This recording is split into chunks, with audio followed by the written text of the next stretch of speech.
Bonjour à tous. Un jeune gamer tué de la même façon que dans ses jeux vidéo préférés à Miramont de Guyenne. Explication dans cette vidéo.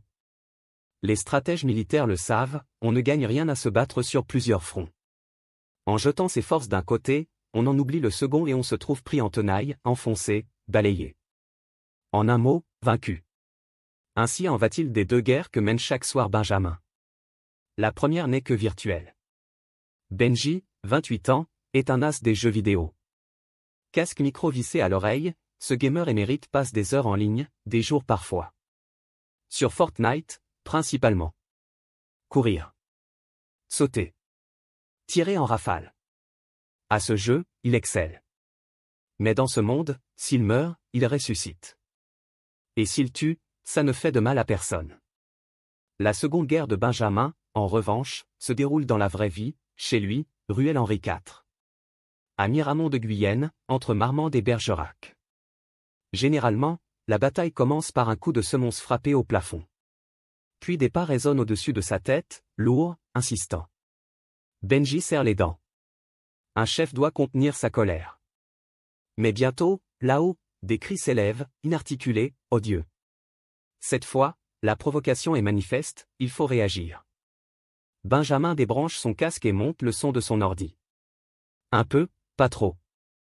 À l'étage, en retour, on sort la grosse artillerie, les meubles entrent dans la bagarre. À grand renfort de roulements sur le plancher, de chocs, de grincements insupportables. Alors Benjamin monte à fond le volume de sa console. Et l'escalade n'a plus de fin. Toute la nuit, comme celle d'avant, la canonnade s'empare du petit immeuble.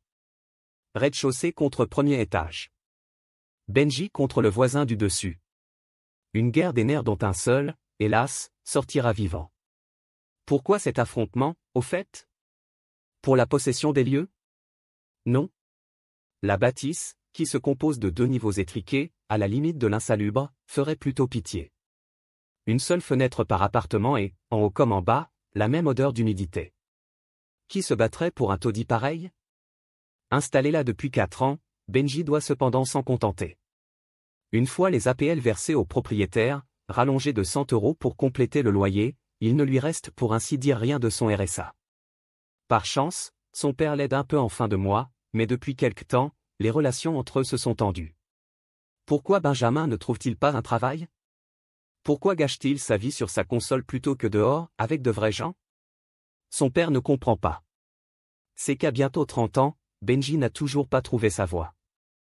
Il a tâté, plus jeune, d'un peu d'horticulture, d'un peu de restauration. Sans succès. Rien ne le fait se sentir plus vivant que ses jeux en ligne. C'est là, quand ses doigts volent sur le clavier, qu'il s'exprime. Qu'il brille. Il est beau gosse pourtant, il plaît aux filles. Mais ces histoires ne durent jamais longtemps. Est-ce parce qu'il a perdu sa mère très jeune? Qu'il craint en s'attachant d'être à nouveau blessé? Il est bien rare qu'il découche. Encore plus rare que ses conquêtes viennent passer la nuit chez lui, entre ses consoles et ses 2 chats. Bref, Benjamin est un grand sensible, maladroit, mal adapté à notre monde. Un geek adepte des jeux d'action qui ne sort de chez lui que pour fleurir la tombe de sa mère. Tout sauf un violent. Du moins jusqu'à récemment. Depuis que là-haut, au-dessus de sa tête, le voisin lui en fait voir des vertes et des pas mûres. Quand il a emménagé ici, au printemps dernier, cet Anglais de 35 ans était un type passe-partout. Petite barbe naissante et voix teintée d'accent british. Christian Gallemore vit en France depuis quelque temps déjà. On sait qu'il a habité à Agen, où son auto-entreprise de livraison à scooter l'a fait vivre un moment. Désormais, il ne travaille plus. Mais il boit. Jour et nuit. Tant et si bien qu'au premier tapage, Benjamin a dû intervenir. Pardon, s'est excusé l'autre, je vais faire attention. Mais les mois ont passé et le boucan a continué. C'est aggravé. Un enfer. D'autant que là-haut, le type marche maintenant avec des talons aiguilles. Sa voix s'est faite plus aiguë. Et quand on le croise dans les rues de Miramont, il chaloupe à présent dans une mini-jupe, des seins pointant sous son t-shirt. Christian Gallemore a décidé de changer de sexe, il suit pour cela un traitement hormonal. Le voisin, mois après mois, se transforme en voisine. Est-il suivi pour cela par un psychologue? Les produits qu'il prend font-ils bon ménage avec sa consommation d'alcool? On ne sait pas.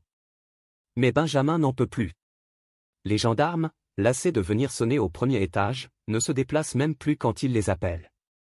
Il ne dort plus. Ne s'alimente plus. Enchaîne malaise et crise de nerfs. Lui qui jusqu'alors n'était pas homophobe pour un sou se lâche en privé.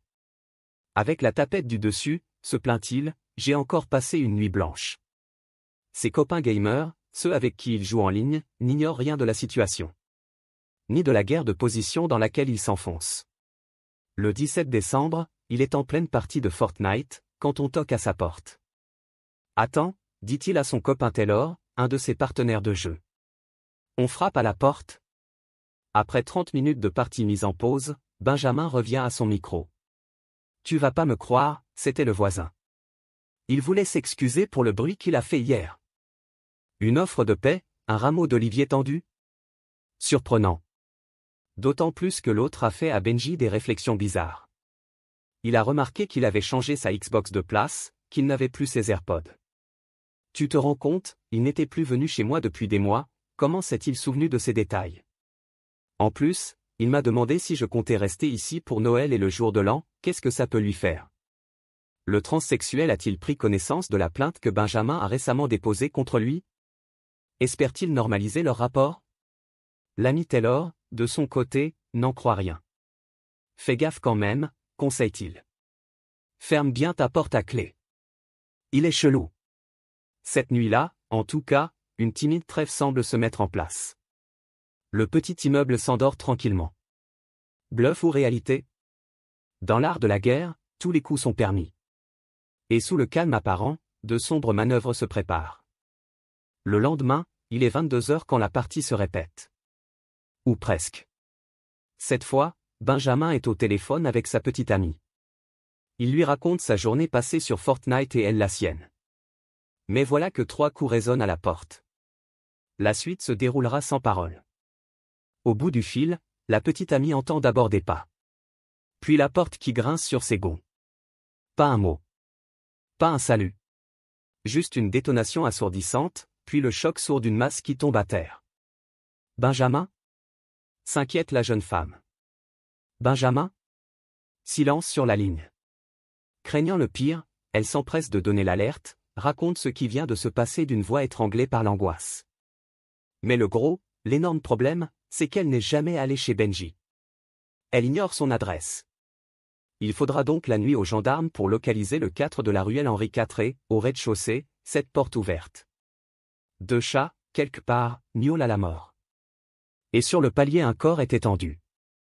Abattu sans sommation d'une décharge de fusil, Benjamin repose dans une mare de sang. La guerre, la vraie, l'a frappé par surprise. Pour le gentil geek inoffensif, il n'y a plus rien à faire, c'est game over. Mais pourquoi ce meurtre, cette violence aveugle? Interpellé un étage plus haut, encore marqué du sang de sa victime, le détraqué ne s'explique pas. On l'hospitalise en service psychiatrique. 2 semaines plus tard, on le place en garde à vue, on le questionne. Il ne lâche toujours pas un mot. Pourquoi ses vêtements portent-ils des traces du sang de Benji? A-t-il agi par vengeance suite à la plainte déposée contre lui? Ou simplement par haine accumulée, après des mois de tension allant crescendo? Si la guerre des voisins est désormais terminée, une nouvelle douloureuse bataille, judiciaire celle-là, ne fait que commencer pour les proches de Benjamin. Merci d'avoir regardé, n'hésitez pas à partager la vidéo avec vos amis et à vous abonner à notre chaîne pour ne manquer aucune de nos futures vidéos.